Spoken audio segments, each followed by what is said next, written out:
প্রিয় দর্শক, আপনাদের সবাইকে স্বাগত জানাচ্ছি। আমি এস আকাশ। দেখছেন দেশ ভাবনা, এই মুহূর্তের বাংলাদেশ। দেশ এখন অন্তর্বর্তীকালীন সরকারের হাতে।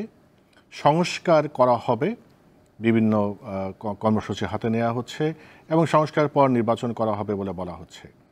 রাজনৈতিক দলগুলো বিভিন্ন রকম মন্তব্য এবং বিভিন্ন দাবি দাওয়া করছে। বিভিন্ন জায়গা থেকে বিভিন্ন সামাজিক গোষ্ঠীও বিভিন্ন দাবি দাওয়া নিয়ে হাজির হচ্ছে। আগামী দিনগুলো কেমন হতে যাচ্ছে সেগুলো নিয়ে আমরা আলোচনা করব। আজ আমাদের যে বিষয়, আমি বিষয়টি রেখেছি হচ্ছে রাজনীতির রোজ নামচা। আমরা সব বিষয়ে কথা বলবো। আমাদের স্টুডিওতে দুজন অতিথি আছেন, তাদের সাথে আপনাদের পরিচয় করে দিই। আমাদের সাথে রয়েছেন মাসুদ কামাল, জ্যেষ্ঠ সাংবাদিক। আমাদের সাথে রয়েছেন ডাক্তার জাহিদুর রহমান, যুগ্ম সাধারণ সম্পাদক, নাগরিক ঐক্য। মাসুদ কামাল, আমরা যেটা বলেছি যে এই মুহূর্তের বাংলাদেশে এখন যদি আমরা দেখি তাহলে আজকে মার্কিন প্রতিনিধি দল আসছে, প্রধান উপদেষ্টার সাথে বৈঠক হয়েছে এবং অন্যান্য উপদেষ্টাদের সাথে বৈঠক হয়েছে। অন্তর্বর্তীকালীন সরকারের বয়স 1 মাস কয়েকদিন। এই সময়ের এত কম সময়ের মধ্যে উচ্চ পর্যায়ে একটা প্রতিনিধি দল আসলো এবং সহযোগিতা করার আশ্বাস দিয়েছেন। সংস্কারের কর্মসূচিতে সহযোগিতা করবে, অর্থনৈতিক সহযোগিতা করবে, $20 কোটি দিবে বলে চুক্তি হয়েছে। এই মার্কিন প্রতিনিধির বাংলাদেশ ভ্রমণে আসা এবং সহযোগিতার আশ্বাস, সেটাকে কিভাবে দেখছেন? ভালোভাবে দেখছি। আমরা তো সব দেশ থেকে সহযোগিতা চাই। আমরা যুক্তরাষ্ট্র থেকে চাই, চীন থেকে চাই, ভারত থেকে চাই, পাকিস্তান থেকেও চাই। কি কেন চাইব না? যারা সহযোগিতা করবে, সাহায্য করবে, তাদের সবাইকে চাই। তো সেভাবে যুক্তরাষ্ট্র আগ্রহ দেখে আসছে, আমরা খুশি। আগে যেমন ইন্ডিয়া আসতো, খুশি হইতাম, আবার আশঙ্কা করতাম কেন এত আগ্রহ দেখাচ্ছে, কেন এত দিতে চায়, আসলে কি দিতে চায় না কেন মুখে বলে, ভাবতাম। আবার এখন আমেরিকা আসছে, এটা নিয়েও আপনি সন্দেহ প্রকাশ করতে পারেন কেন আমেরিকা চায়। আমরা যখন ছাত্র রাজনীতি করতাম তখন প্রায় শুনতাম আমাদের নেতাদের মুখে আর কি, তারা বলতো যে যুক্তরাষ্ট্র যার বন্ধু তার নাকি শত্রুর অভাব হয় না। পরে আবার শুনলাম, এই গত কয়েক বছরে শুনলাম বাংলাদেশে যে ইন্ডিয়া যার বন্ধু তারও নাকি শত্রুর অভাব হয় না। তারা আমরা শত্রু, মিত্র, বন্ধু বান্ধব সবই দেখছি।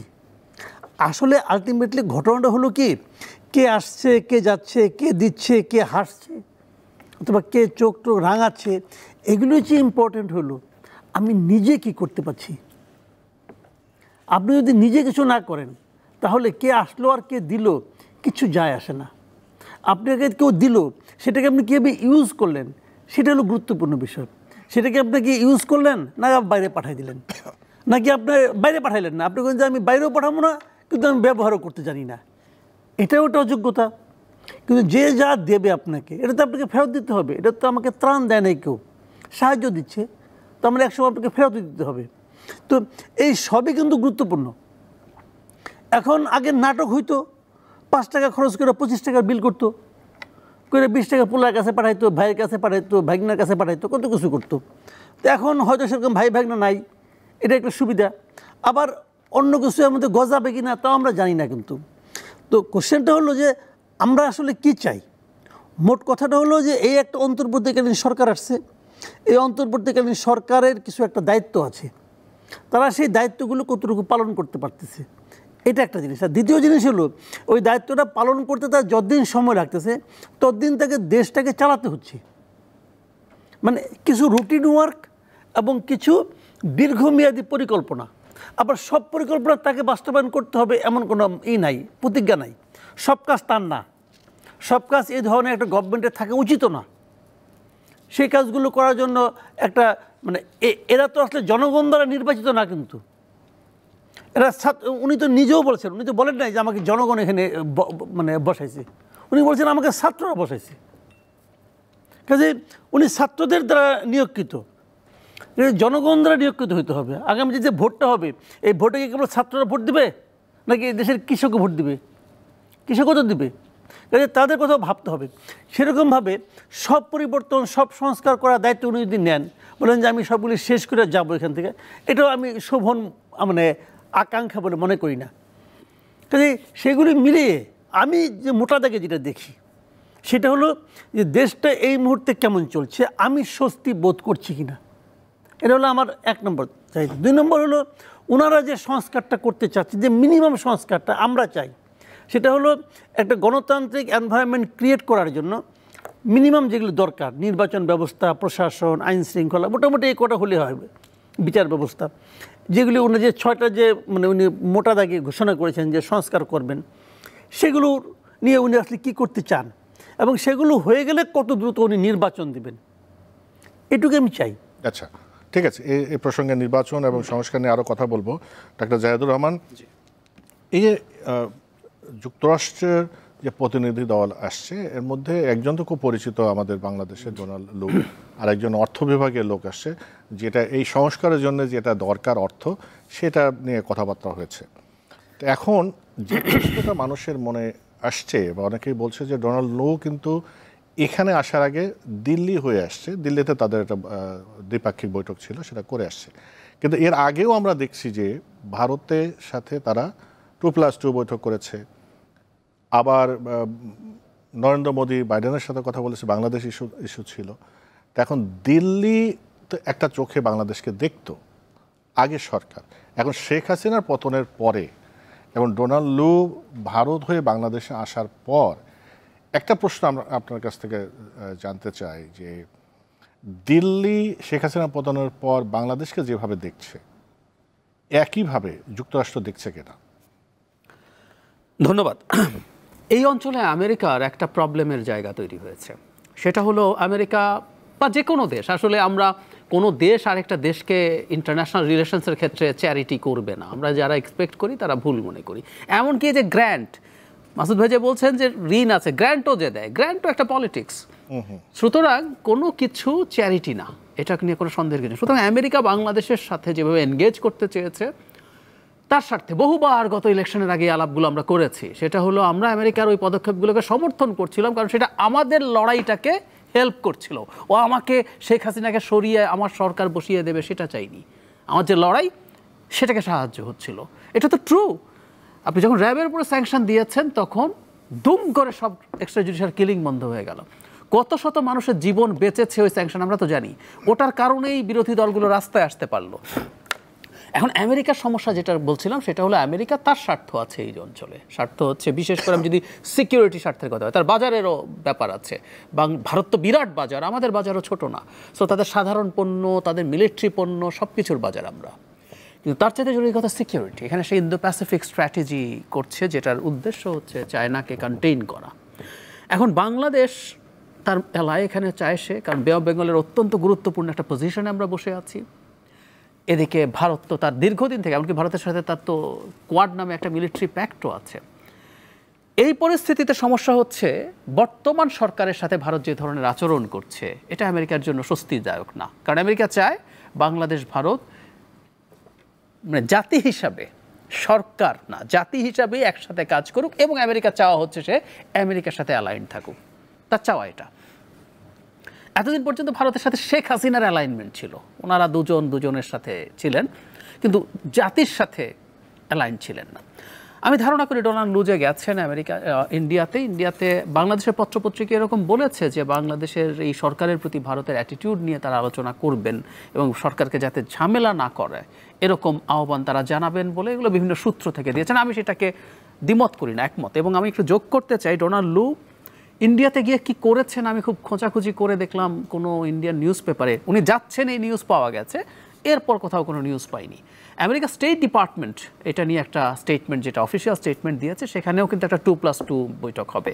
ডোনাল্ড লু আছেন, তার সাথে তাদের ডিফেন্স মিনিস্ট্রির ওনার লেভেলের আরেকজন আছে, আর ভারতেরও তাদের কাউন্টার পার্টদের সাথে তারা বসবেন, যেখানে মূল উদ্দেশ্য হচ্ছে সিকিউরিটি, ডিফেন্স কোঅপারেশন এবং ইন্দো প্যাসিফিক স্ট্র্যাটেজি। মানে আমেরিকার সামনে এই অঞ্চলে ইন্দো প্যাসিফিক স্ট্র্যাটেজিকে বাদ দিয়ে কোনো কিছু করবে না, এর মধ্যে নানান কিছু থাকবে। ফলে যেটা হয়েছে, আমি ধারণা করি যে ইন্ডিয়ার কাছে তারা বাংলাদেশের সাথে একটা ওয়ার্কিং রিলেশনশিপ তৈরি করার জন্য মধ্যস্থতা করবে, এবং সেটা ইন্ডিয়াকে দিয়েই করতে হবে। কারণ আমরা যা করছি, আমরা কোনো র্যাডিক্যাল কিছু করছি না। ডক্টর ইউনূস প্রধান উপদেষ্টা হওয়ার আগে ফ্রান্স থেকে যে সাক্ষাৎকার দিয়েছেন, দেশে এসে রিসেন্টলি পিটিআই এর সাথে যে ইন্টারভিউ দিয়েছেন, বলা হয় এটা নাকি ভারত খুব ক্ষুব্ধ হয়েছে এবং এজন্য যে জাতিসংঘের সাইড লাইনে ডক্টর ইউনূস মোদির সাথে বসতে চেয়েছেন, তারা রাজি হচ্ছে না। অথচ আপনি যদি ইন্টারভিউটা দেখেন, ইটস ভেরি সিম্পল। একটা ন্যূনতম আত্মমর্যাদাশীল স্বাধীন সার্বভৌম দেশ এভাবেই কথা বলবে। আপনি শেখ হাসিনাকে রাখছেন, এটা আমাদের সম্পর্কের জন্য প্রবলেম।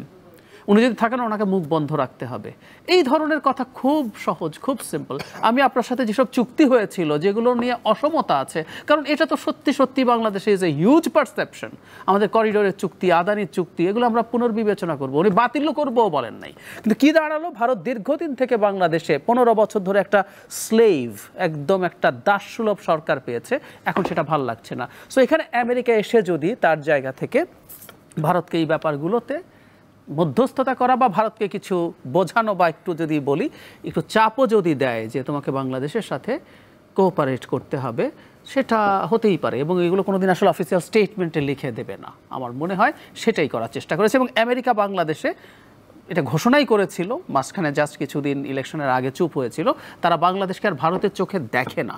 কেলি কিডার্লিং বলে একজন আমেরিকান অফিসিয়াল বাংলাদেশে এসে তাদের পররাষ্ট্র দপ্তরে যে ভারতের ডেস্ক থেকে বাংলাদেশকে আলাদা করেছে, উনি অন রেকর্ড ডেইলি স্টার পত্রিকার সাথে বলে গিয়েছিলেন এই পলিসি তাদের থাকবে। জি মাসুদ কামাল, ওই প্রসঙ্গে আসি যে যেহেতু আপনি বলছেন যে আসলে কূটনৈতিক যে সম্পর্ক যুক্তরাষ্ট্রের সাথে ভারতের সাথে এক ধরনের সম্পর্ক ছিল শেখ হাসিনা পর্ব যখন ছিল, আর শেখ হাসিনা পরবর্তী যে সম্পর্কটা যুক্তরাষ্ট্রের সাথে সম্পর্ক এবং ভারতের সাথে সম্পর্ক, এর যে একটা সমন্বয়ের বিষয় আছে, সেখানে আপনার সম্পর্কের ক্ষেত্রে মানে ডোনাল্ড লু আসলে কি বার্তাটা নিয়ে আসলো কিনা এটাকে তো আমরা অফিসিয়ালি জানি না, আপনার কি মনে হয় সেটা একটু বলবেন। সেই সাথে পিটিআইতে যে সাক্ষাৎকার ডক্টর ইউনূস দিয়েছেন সেখানে কিন্তু বলেছেন যে তিনি ভারতে আছেন, যদি ওখানে রাখেন বা থাকেন তাহলে তাকে চুপ থাকতে হবে। কিন্তু একটা অডিও বা দুটো অডিও ফাঁস হয়েছে আপনারা জানেন। এই সময় যখন কি বলে যুক্তরাষ্ট্র একটা প্রতিনিধি দল আসছে, এই সময় এই অডিও ফাঁস হওয়াটাকে কেমনভাবে দেখেন? আর এই ভারত বাংলাদেশ, ভারত যুক্তরাষ্ট্র এই যে ত্রিপাক্ষিক সম্পর্ককে পুনর্মূল্যায়নের কোথায় কোথায় জায়গা আছে? শুনেন, ভারত, আমি যেটা বুঝি আমার মতো করে, আমি খুব সহজ করে বলি আপনাকে, আমি তো অত ভিতরের খবর জানবো না, আর অত আমার মানে জ্ঞান গরিমাও এই ব্যাপারে খুব বেশি একটা নাই, আমি খুব সহজ করে বুঝি। আমার উপলব্ধি হলো ভারত কেবল না, পৃথিবীর সব দেশই নিজের স্বার্থটাই আগে বুঝবে, একমাত্র শেখ হাসিনা ছাড়া বোধ হয়। শেখ হাসিনা মনে একমাত্র ব্যতিক্রম ছিল, নিজেরটা দেখে, উনি নিজের দেশের স্বার্থ বুঝতো না, নিজের ব্যক্তিগত স্বার্থ বুঝতো। কারণ ওনার ছেলে মেয়ে বংশধর কেউ এই দেশে থাকতো না, কিন্তু সবাই বিদেশেই থাকতো, কাজে ওনার এই দেশকে ভালো না বাসলেও চলতো। কিন্তু পৃথিবী ভারত যেমন, ভারত একটা দেশ দেখেন, ওখানে কিন্তু একসঙ্গে দুইটা নাগরিক হওয়ার কোনো সুযোগই রাখেনি ওরা। ভারতের নাগরিক কিন্তু অন্য দেশের নাগরিকত্ব নিতে পারে না, সেক্ষেত্রে ভারতের নাগরিকত্ব তাকে ত্যাগ করতে হয়। এই যে ওদের এখানে থাকলে ওদের দেশকে ভালোবাসতে হবে। তো ভারত নিজের দেশের স্বার্থটা ভালো বুঝে, না বুঝে উপায়ও নাই, কারণ গণতান্ত্রিক দেশ, আগামীতে ভোট করতে হবে। তো ওটা আছে। কিন্তু আমার মনে হয় শেখ হাসিনাকে তারা একভাবে আশ্রয় দিয়েছিল, শেখ হাসিনা তার এখানে একভাবে মনে হয় চাপাইয়ে দেওয়া হয়েছে, তারা এখন বুঝতেছে। এবং শেখ হাসিনা তাদের কাছে আসলে গলার কাটা হয়ে গেছে ভাই, স্ট্রেট গলার কাটা। তারা শেখ হাসিনাকে গিলতেও পারছে না, উগরাতেও পারছে না, বাট উগরাতে চায়। এটা কিন্তু আমার হাইপোথিসিস, প্রমাণ করতে বলে প্রমাণ করতে পারবো না, আমি যে বুঝি সেভাবে বলতেছি। ইউনূস সাহেব বলছেন উনি যেন চুপ থাকে, বলার পরেই উনি সরব হয়েছেন। মানে উনি একটা টেলিফোন আলাপ ফাঁস, একটা না তো দুইটা একই দিনে হয়েছে। এটা কে ফাঁস করেছে? সম্ভাব্য যারা আলাপ করেছে তারা ফাঁস করেছে, অথবা ভারত ফাঁস করেছে, এটাই তো হতে পারে। এখন আওয়ামী লীগের পক্ষ থেকে একটা যুক্তি থাকতে পারে যে আওয়ামী লীগের নেতাকর্মীদেরকে মনোবল বাড়ানোর জন্য এটা ফাঁস করা হয়েছে, হতে পারে।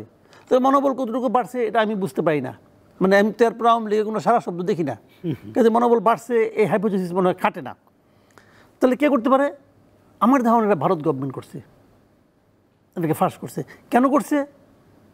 যেন তারা একটা অজুহাত পায় তাকে পাঠানোর জন্য।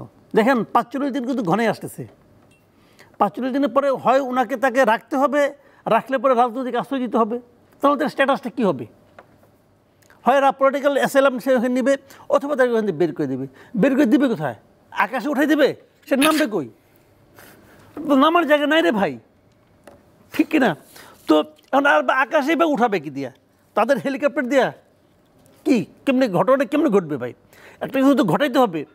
তো আমি মনে করি যে ডক্টর ইউনূস বলছে কথা বললেন না আপনি, থাকতে চুপ করে থাকেন, তো উনি দেখালেও চুপ করলাম না, ভারত বললো যে দেখো চুপ তো করে নাই, তাহলে আমাদের দিক থেকে একটা অজুহাত থাকবে, আমরা বলতে পারবো ওনাকে চুপ করে থাকতে বলা হয়েছিল, উনি চুপ করে থাকেন নাই, ওনাকে বিচারে আমরা আনতে চাই, পাঠান তাকে পাঠাই দিবে।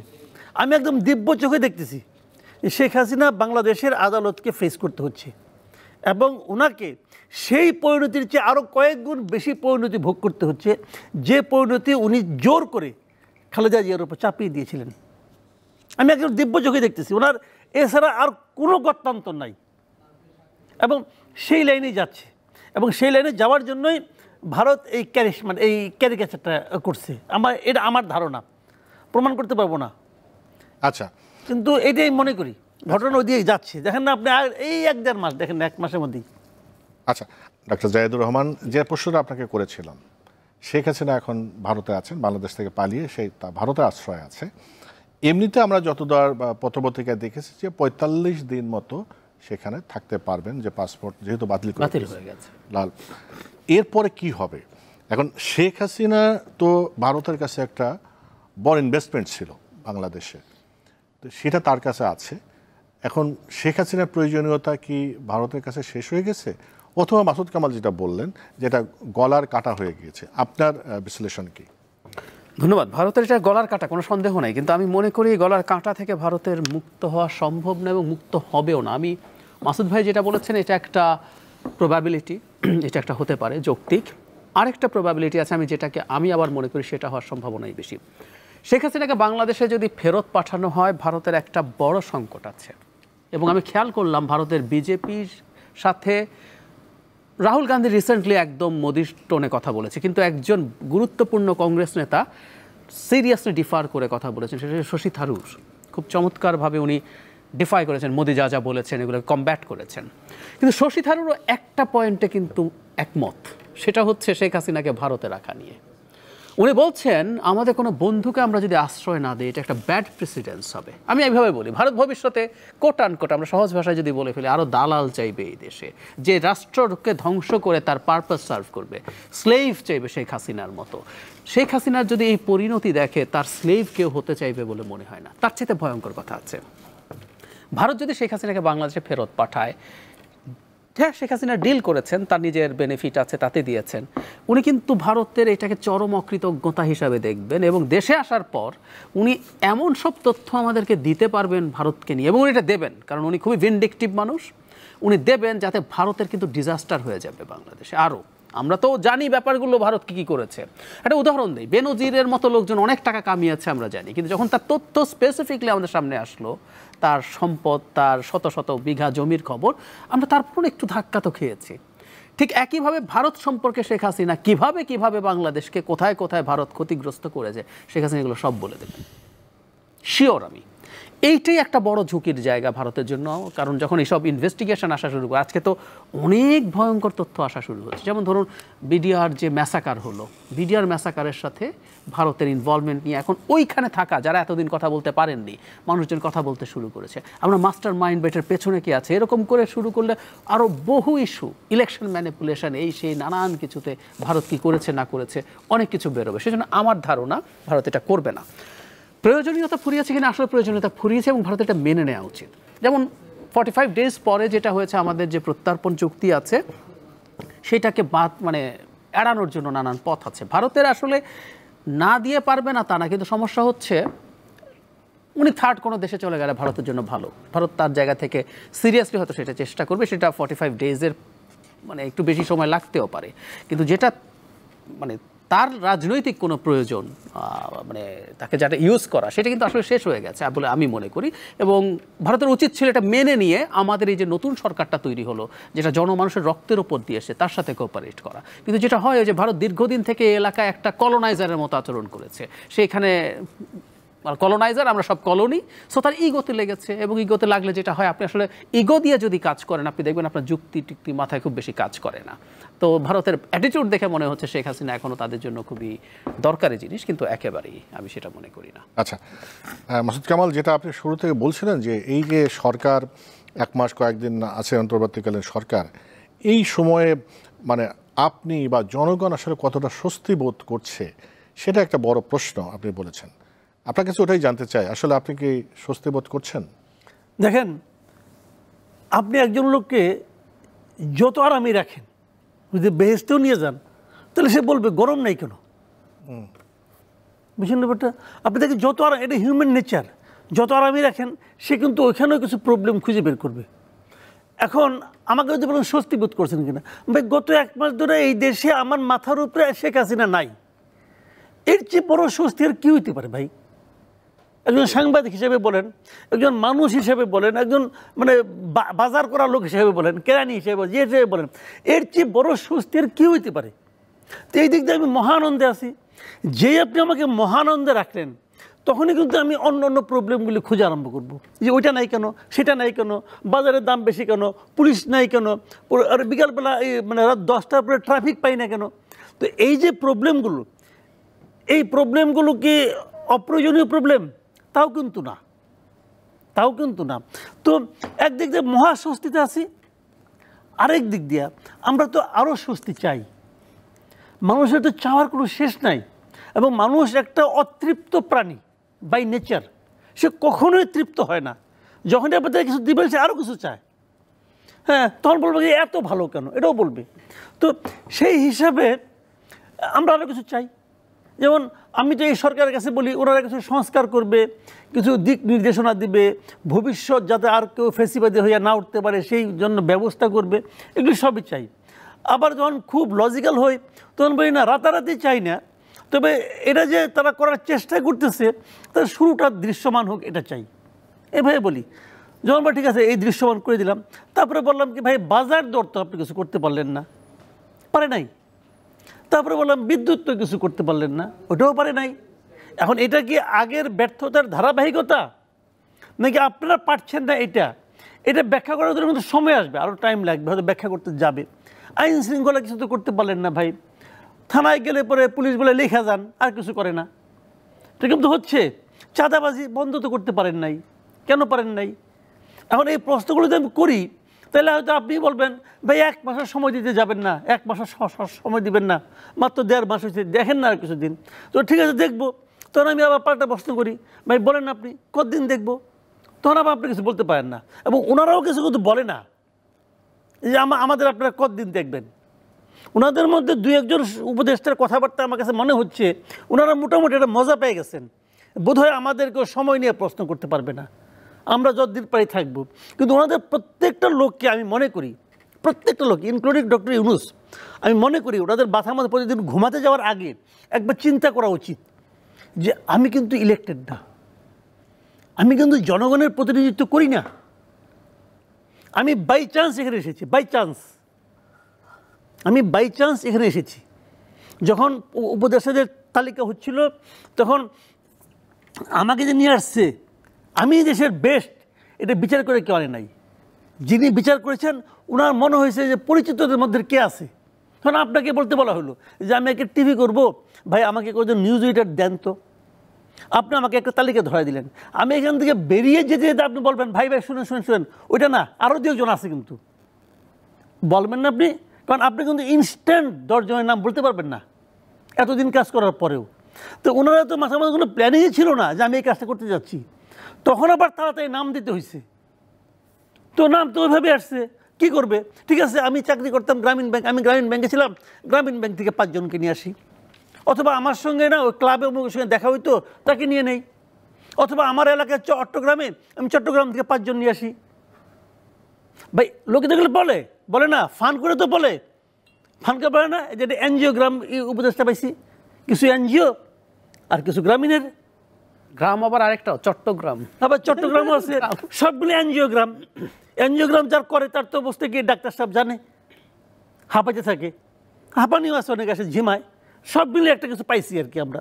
তো এখন এইভাবে সমালোচনা না করলেও চলে, বাট আমি বললাম যে এটা হিউম্যান নেচার। কিন্তু তো আলটিমেটলি আমার মনে হয় যে এইগুলি না ট্রায়াল অ্যান্ড এরর বেসিসে গেলে ভালো হতো। যদি এমন হতো যে 2-1জন লোককে আমি নিলাম, পরে আবার বাদও দিয়ে দিলাম, সমস্যা তো নাই কোনো। আমি তো একটা বড় কাজ করতে নামছি। যেমন আমি একটা উদাহরণ দিয়ে বলি, নাম ধরেই বলি, যেটা আমার পুরনো স্বভাব আর কি, আমি তো আর নাম বলতে কোনো দ্বিধা করি না। এই যে আমাদের স্বাস্থ্য উপদেষ্টা, good for nothing, just good for nothing. আমি মনে করি ওনার স্বাস্থ্য সম্পর্কে কোনো ধারণাই নাই, ওনারা বানাই দিয়েছেন স্বাস্থ্য বিষয়ক সর্বোচ্চ পদে ওনারা বসাই দিয়েছেন। কেন বসাই দিয়েছেন? আপনার সঙ্গে গ্রামীণে চাকরি করতো, এই তো যোগ্যতা তার। আপনার সঙ্গে গ্রামীণে ছিল, আপনার সহকারী ছিল, নিয়ে আসছেন এখানে। কেন নিয়ে আসছেন? কেন নিয়ে আসছেন? আপনি ইচ্ছা আপনি নিয়ে আসতে পারেন? নো, আপনি ঈশ্বর না তো ভাই, আপনি কি ঈশ্বর? আপনি যাকে ইচ্ছে তাকে নিয়ে আসবেন? সে কি বেস্ট? বাংলাদেশের ইতিহাসে আমি মনে করি বেস্ট হেলথ মিনিস্টার ছিল এস.এল. সেন, যেটা নাকি গত আওয়ামী লীগ সরকারের আমলে ছিল। সে কিছু কাজ করতেছিল, তাকেই রাখতেন, এর চেয়ে 100 টাইমস বেটার হতো। তো কি হয়েছে? তার দোষ কি? তার আওয়ামী লীগ গভর্নমেন্ট নিয়ে আসছে। কারণ আওয়ামী লীগ গভর্নমেন্ট সবগুলি শেখ হাসিনা বুঝলাম ইবলিস, ধরলাম কথায় কথা, সে সবগুলি খারাপ লোক নিয়ে আসছে, আপনি সব ফ্রেশটা নিয়ে আসছেন। এইভাবে হয় না। আমার কথা হলো কি, আপনি ভালো লোক খুঁজতেন, 2 দিন সময় নিতেন, ওকে আপাতত বসাইতে হবে, বসাইলেন, 2 দিন পরে সরাই দেন, সরান নাই তো। আচ্ছা, ডাক্তার জাহিদুর রহমান, আপনি কি মনে করেন যে এই যে মানে মানুষের যেটা মাসুদ কামালের কথাও আসছে, সেটা যে মানুষের এত প্রত্যাশা, তার 15 বছর ধরে এত বৈষম্য, এত দুর্নীতি, এত কিছু হয়েছে, এই সময়ে এসে মানুষের প্রত্যাশার তো শেষ নাই। খুব ভালো কথা বলেছেন যে এর থেকে তো বড় স্বস্তি হতে পারে না যে শেখ হাসিনা মাথার উপর নাই, সবচেয়ে বড় স্বস্তির কথা। তারপর প্রত্যাশাও তো থাকে, কিন্তু মানুষের এই যে প্রত্যাশাটা কম সময়ে অনেক বেশি প্রত্যাশা হয়ে যাচ্ছে কিনা? কম সময় বেশি প্রত্যাশা আমি মনে করি না। মানে যেটা হয়, আপনি যখন কোনো একটা কিছুর জন্য অনেক মূল্য দেবেন, আমরা অকল্পনীয় মূল্য দিয়েছি, এবং এটা শুধু জুলাইতে না, আমি এই কথাটা একটু রিপিট করতে চাই। মানে বাংলাদেশ এখন এক প্রবণতা শুরু হয়েছে, এবং এটা সরকারের দিক থেকেও, ছাত্র ছাত্র ছাত্র, আই এম সরি, ছাত্ররা জুলাইতে তাদের অন্য একটা দাবিতে মাঠে নেমেছিলেন, তারা সামনে নেতৃত্বে জায়গা ছিলেন, এমনকি জুলাইতেও আপামর জনসাধারণ নেমেছে, মারা গেছে, রক্ত দিয়েছে, 18 বা মতান্তরে 30,000 মানুষ আহত হয়েছে। এবং এই লড়াইটা এখন না, আসলে এই লড়াইটা বহু বহু পুরনো। এই সরকার বিশেষ করে সংবিধান যেদিন সংশোধন করলো 11 সালে, সেদিন বোঝা যাচ্ছিল সে জোর করে ক্ষমতায় থেকে যাবে। এটা 14 পর না, 11 থেকে। সো ওই থেকে একটা দীর্ঘ লড়াই সংগ্রাম আছে। সো আমরা আর জুলাইতে এসে তো একটা অকল্পনীয় মূল্য দিয়ে আমরা এটা পেয়েছি। সুতরাং যেটার পেছনে আপনি অনেক বেশি মূল্য দেবেন, তার প্রতি এক্সপেকটেশন বেশি হবেই, এবং এটা জেনেই সরকারকে আসলে কাজ করতে হবে, কোনো উপায় নেই। আমি একমত যে 1 মাস বা 2 মাস বা 3 মাসও, কারণ দেশটাকে যে জায়গায় ধ্বংসস্তূপে পড়ে, প্রতিটা ইনস্টিটিউটকে শেষ করে ফেলেছে। আমি তো প্রায় বলি এটা, যে 14th লুইয়ের মতো, যে ও বলেছিল am the state, in fact Sheikh Hasina was the state. দেশে আর কিছু ছিল না, শেখ হাসিনা ছিল। মন্ত্রীরাও কোথায় কোথায় অতি তুচ্ছ কাজের জন্য শেখ হাসিনা দেখছেন, করছেন। ট্রু, আমরা বিচার চাইতাম শেখ হাসিনার কাছে, তাই না? প্রধানমন্ত্রী এটার বিচার করে দেন, মানে বিচার বিভাগে, বলে কিছু নাই। সো ওই জায়গায়, এই জায়গায় কাজ করা ইজ রিয়েলি ভেরি টাফ। কিন্তু এই যে মাসুদ ভাই যেটা বললেন, আমরা তো সিনসিয়ারিটি দেখতে চাই। ধরুন এস.এল. সেন, উনি ঘটনাচক্রে আমার সরাসরি টিচারও ছিলেন ঢাকা মেডিকেল কলেজে। মানে ধরে নিলাম আওয়ামী লীগের মানুষকে আপনি নেবেন না, মানলাম, কিন্তু আমরা কি এরপরও আরও অনেককে পেতাম না যারা অনেক ভালো কাজ করবে? সত্যিই পেতাম। আচ্ছা, আমি জেনে বলছি, আছে, কিন্তু আমরা করি নাই। এটাই বলছি যে আবার কাজ করার জন্য আমি অন্তত চেষ্টা করছি কিনা, সেটা ব্যাপার। দেশে নানান রকম ঘটনা ঘটছে, সরকার সফল হবে কিনা পরের আলোচনা, কিন্তু সরকারকে পদক্ষেপ নেওয়ার জন্য সিরিয়াসলি আমরা দেখছি, আমরা অনেক ক্ষেত্রেই সেটা দেখছি না। সমস্যা কিন্তু ওই জায়গায়। ধরুন একটা উদাহরণ দিই, চাঁদাবাজির কথা আসলো। সত্যিই তো চাঁদাবাজি রিপ্লেসড হয়েছে, চাঁদাবাজি ছিল পরিবহনে বা বাজার রিলেটেড, যেখানে যেখানে ছিল সব জায়গায় ফেরত এসছে। এবং কেউ কেউ বিএনপির লোকজনের কথা বলছে যে বিএনপি নাকি এসছে, তাত্ত্বিকভাবে ধরে নিলাম। যদি আমি একটু যোগ করে রাখতেই চাই, আমি দলটাকে খুবই সিনসিয়ার দেখছি এই ব্যাপারটা ডিল করার জন্য। তারা খুবই টাফ পদক্ষেপ নিয়েছে, সম্পাদক পর্যায়ের মানুষকে তারা ফায়ার করেছে। কিন্তু এরপর হচ্ছে, কিন্তু হলে এটা দায় কার আসলে ঠেকানোর? আপনি বিএনপি করছে বলে কি মুক্ত হতে পারেন? বিএনপি তো বলেছে তাদেরকে পুলিশে ধরে নিয়ে যাক, বা পুলিশ যদি না পারে আপনি অন্য বাহিনী দিয়ে তাদেরকে ধরুন। আপনাকে ভিজিবল করতে হবে মানুষের সামনে, আপনি চেষ্টা করছেন। এটাই হলো ল্যাকিংয়ের জায়গা। আমি মনে করি ইনঅ্যাকশন, এই সরকার কাজ করছে, একটার পর একটা মাজার ভেঙে ফেলা হলো। একটা ভাঙার পরও কি আপনি মাজারগুলোতে প্রয়োজনে মিলিটারি দিতে পারতেন না যদি পুলিশ কাজ না করে? কেন মাজার ভাঙা হলো এতগুলো? তারপরে এই গতকাল আপনি চিফ অ্যাডভাইজার্স অফিস থেকে একটু কঠোর বার্তা দিচ্ছেন। এগুলো তো হওয়া ঠিক না। ডক্টর ইউনূস সম্পর্কে ওনার সেকেন্ড যে ভাষণটা উনি দিয়েছেন, প্রথমটা মানলাম, সেকেন্ডটাতেও আসলে উনি যে এক ধরনের মোটিভেশন দিয়ে, আপনি যখন স্টেট চালাতে যান, আপনি যখন একটা ভেঙে যাওয়া স্টেট এবং প্রচুর শত্রু, ট্রু, আওয়ামী লীগের হাতে অকল্পনীয় টাকা ছিল, অস্ত্র আছে, তাদের প্রভাব আছে, প্রশাসন পুলিশে আপনি যদি 5-10 ধাপ নিচেও নামেন দেখবেন ওরা সব আওয়ামী লীগের লোক। সো অস্থির করার চেষ্টা থাকবে।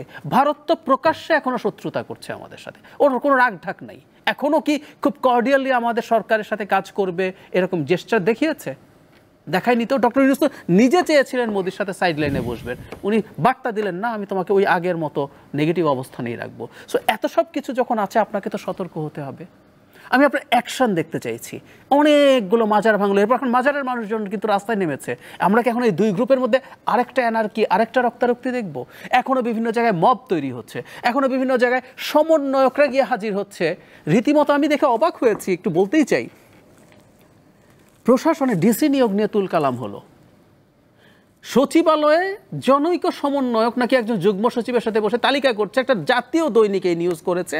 সেই তথাকথিত সমন্বয়ক স্বীকার করছেন আমরা যেহেতু দেশে এই মুক্তির জন্য অনেক কিছু করেছি তাই কে ডিসি হবে সেটা আমাদের দেখার রাইট আছে। এবং আরও দুজন পরিচিত সমন্বয়কের নাম বলে বলছেন তারা আমাকে এখানে থাকতে বলেছেন। যুগ্ম সচিব স্বীকার করছেন যে উনি এখানে আসেন, এবং অন্য কর্মকর্তারা বলছেন ওই সমন্বয়কের যুগ্ম সচিব স্যার বলেন। That was the news. So এই যে ঘটনাগুলো ঘটছে এগুলো কিন্তু আপনি খুব সহজেই ম্যানেজ করতে পারতেন। এগুলো আপনাকে দিতে হবে। বাংলাদেশ কিন্তু আর এনআরকির মধ্যে থাকতে পারে না। এই হচ্ছে মূল সমস্যা। আমরা মাসুদ কামাল আরেকটা প্রসঙ্গে যেটা জানতে চাই সেটা হলো যে এই যে সংস্কারের একটা রূপরেখা আমরা পেয়েছি প্রধান উপদেষ্টার কাছ থেকে, যে 6টা কমিশনের কথা বলেছেন, সংস্কার প্রয়োজন সবাই স্বীকার করছে, কিন্তু সাথে সাথে রাজনৈতিক দলগুলোর যদি দেখেন তারা কিন্তু সংস্কার করেন আবার নির্বাচনও দেন, মানে তাড়াতাড়ি সংস্কার করেন তাড়াতাড়ি নির্বাচনটা দেন। এই যে সরকারের উপরে নির্বাচনের একটা চাপ দিয়ে রাখা, তারা কি নির্বাচনের এই চাপটা নিয়ে এই সংস্কারটা ঠিকমতো করতে পারবে কিনা? শুনেন, একটা জিনিস হলো কি, নির্বাচনের চাপ তো পলিটিক্যাল পার্টি দিবেই। তারা কী করবে? তারা কি পলিটিক্যাল পার্টি বা এখানে মাঠে খেলতে আসছে, তারা কিন্তু দর্শক না। পলিটিক্যাল পার্টি দর্শক না, কিন্তু পলিটিক্যাল পার্টিগুলো দেখতেছে দর্শকরা এখন খেলোয়াড় হয়ে গেছে, ছাত্ররা এখন খেলোয়াড়, বিরাট খেলোয়াড়, কিন্তু নিজেদেরকে মনে করতেছে। আসলে খেললে পরে কয় গোল খাবে জানি না, তবে তারা ভাব দেখাচ্ছে যে তারা মানে বিরাট কিছু খেলবে আর কি। মানে মাঠে একটা বলে না ই করে যে কি বলে আপনাকে শো দেখায় আর কি, তারা শো দেখাচ্ছে, ডিগবাজি খাচ্ছে, এটাচ্ছে, এটা ভালো, আমি আত্মবিশ্বাস থাকে ভালো। কিন্তু তারা তো খেলতেই আসছে রে ভাই, রাজনীতি করতে আসছে কি মানে কি আঙ্গুল চষার জন্য নাকি? তারা ইলেকশন করতে আসছে, ক্ষমতায় যেতে চায়। কেন চায়? সবাই ধান্দাবাজি করার জন্য চায় তা না, কিন্তু তারা একটা আদর্শে বিশ্বাস করে, তারা সে আদর্শে বাস্তবায়ন করতে চায় ক্ষমতায় যেয়ে। তারা মনে করে এই আদর্শে বাস্তবায়ন করলে দেশটার ভালো হবে। সবাই যার যার মতো করে ভাবনা ম্যান টু ম্যান তো ভ্যারি করবেই। এটা তারা এই নির্বাচন চাবে, এটা আমি কোনো অন্যায় মনে করি না। এবং আমি আরও মনে করি যতই দিন যাবে এই নির্বাচন চাওয়ার দাবিটা আরও জোরালো হবে, আরও জোরালো হবে। আমার মনে হয় না ততদিন ছাত্ররা সময় পাবে যে তাদের দল গুছাবে, পাবে না, তার আগে কিন্তু দিতে হবে। তো এই চাওয়াটা কিন্তু আমি মনে করি অন্যায় কিছু না। এবং আমি এটা বললাম না আপনাকে আমি, যে প্রতিদিন উপদেষ্টাদের ঘুমাতে যাওয়ার আগে চিন্তা করতে হবে আমার দ্রুত কাজটা করতে হবে। কারণ তারা ওদের কাজটা দ্রুত না করে, ওই যে দু একজন দেখলাম উপদেষ্টাকে দেখলাম বেশ মানে নিয়ে বলতেছে যে কোনো সমস্যা না, যতদিন সময় লাগে অতদিন করবো, আপনারা ভাই সময় দিবে না কেউ। ওই যেটা ভাবতেছেন ওটা সত্য না, বাঙালির এখনো চিনেন নাই তো। আর কটা দিন যাক তখন দেখবেন সময় আপনাকে কেউ দিতেছে। আরামে বসছেন তো মনে করছেন যে আমি তো উপদেষ্টা হয়ে গেছি। এত সহজ না দুনিয়াটা, বড় কঠিন। তবে সংস্কার নিয়ে আমি কথা বলি। 6টা সংস্কারের জন্য কথা বলা হয়েছে না? 6টা সংস্কারের মধ্যে এদেরকে আমি বলবো যারা সংস্কার করবে, এদের দেখি সমানে পত্রপত্রিকা ইন্টারভিউ দিচ্ছে এখন সবাই, তারা মানে মোটামুটি ন্যাশনাল হিরো হয়ে গেছে আর কি। এদেরকে বলি একটু আস্তে কথা বলেন, কথাবার্তা বলতে যে আওলায় ফেলায়েন না। একটা সিম্পল উদাহরণ দিই। গতকালকে এই এই আমাদের এক লোক মানে ওই একজন ওই এরকম মানে সংস্কার কমিশনের এক ভদ্রলোক, এই আমাদের বদিউল আলম মজুমদার সাহেব, উনি কিছু কথা বলছেন। সেই কথাটা কি বলছেন? উনি বলেছেন যে এই আওয়ামী লীগ যদি নির্বাচনে না আসে আগামী নির্বাচনে, তাহলে এটাকে উনি মানে অবৈধ হবে বলে মনে করেন না, অগ্রহণযোগ্য হবে বলে মনে করেন না, এটা গ্রহণযোগ্য হবে বলেছেন। এই লোকই কিন্তু আওয়ামী লীগ সরকার আমলে বলেছিলেন বিএনপি না আসলে নির্বাচন বৈধ হবে না। তাহলে আওয়ামী লীগ আর বিএনপির মধ্যে পার্থক্যটা কি দেবে? পলিটিক্যাল পার্টি তো, ঠিক না? এই কথাটা কিন্তু আমি শাহজাহান খানকে বলতে শুনছিলাম যে বিএনপি না আসলেও নির্বাচন বৈধ হবে বলছেন, এবং সম্পূর্ণ আমি কালকে পত্রিকাতে খুঁজে বাই করলাম এগুলো। এখন আপনি বলবেন যে আওয়ামী লীগ আর বিএনপি কি এক? ওই সময়ের বাস্তবতা আজকের বাস্তবতা কি এক না, বাস্তবতার মধ্যে ভিন্নতা আছে। পৃথিবীর কোনো একটা সময়ের সঙ্গে আরেকটা সময় মিল নাই, সমস্ত সময়ের সঙ্গে প্রত্যেকটা মুহূর্তে ভিন্ন ভিন্ন। ওই যে বলে না যে আপনি কখনো এক নদীতে দুইবার গোসল করতে পারবেন না তো, আসলে চেঞ্জ তো হয়ে যাচ্ছে। প্রশ্নটা হলো, আমি তখনও বলতাম, আওয়ামী লীগ বলতাম যে বিএনপি ছাড়া আপনি নির্বাচন করবেন। বিএনপি একটা পলিটিক্যাল পার্টি, পার্টির কিছু সমর্থক আছে, এবং সেই সমর্থকের সংখ্যা আপনি আঙুল দিয়ে গুণে শেষ করতে পারবেন না। তো সেই সমর্থকের যদি 20% হয়, আপনি যদি কমায় ধরেন, খুবই কনজারভেটিভ হিসাব যে 20% আছে, এই 20% মানুষকে কি আপনি বঙ্গোপসাগরে ফেলাই দিবেন?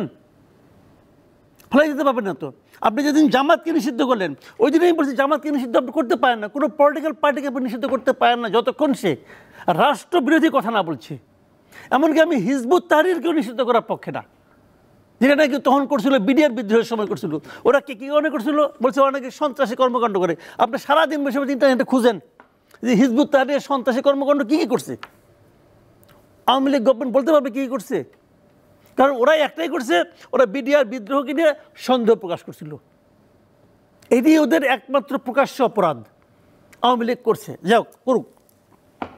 তো আপনি তো তাদেরকে নিষিদ্ধ করতে পারছেন না। যদি নিষিদ্ধ না করতে পারেন, অর্ধেক জনগোষ্ঠীকে নিয়ে বঙ্গোপসাগরে ফালাইয়া চুবাই দিতে না পারেন, তাহলে সেই সমর্থকদের যে দলটা, তারা যে দলকে সমর্থন করে, সেই দল নির্বাচনে না আসলে নির্বাচন অগ্রহণযোগ্য হবে না।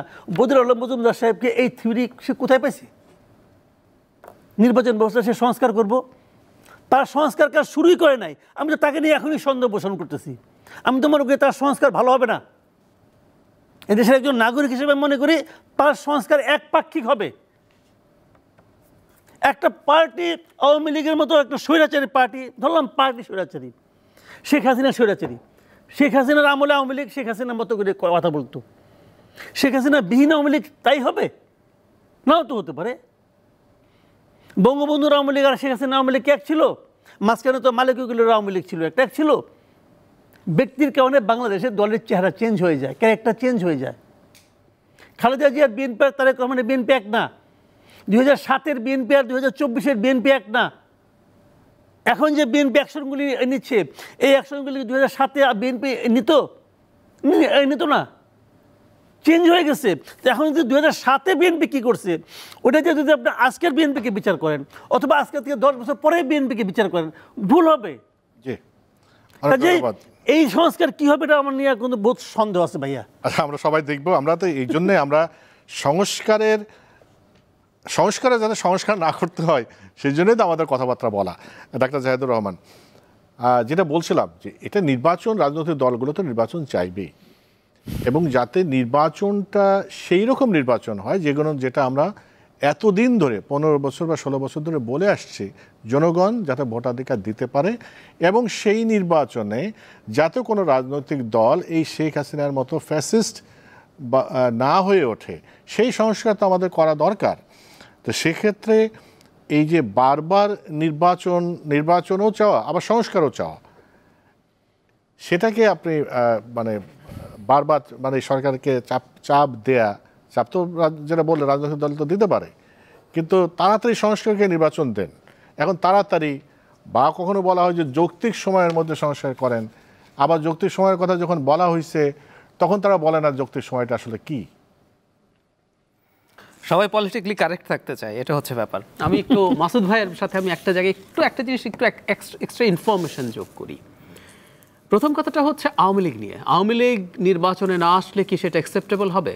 উত্তর হচ্ছে আওয়ামী লীগ যদি দল হিসাবে থাকে তাহলে না আসলে নির্বাচন প্রশ্নবিদ্ধ হবে।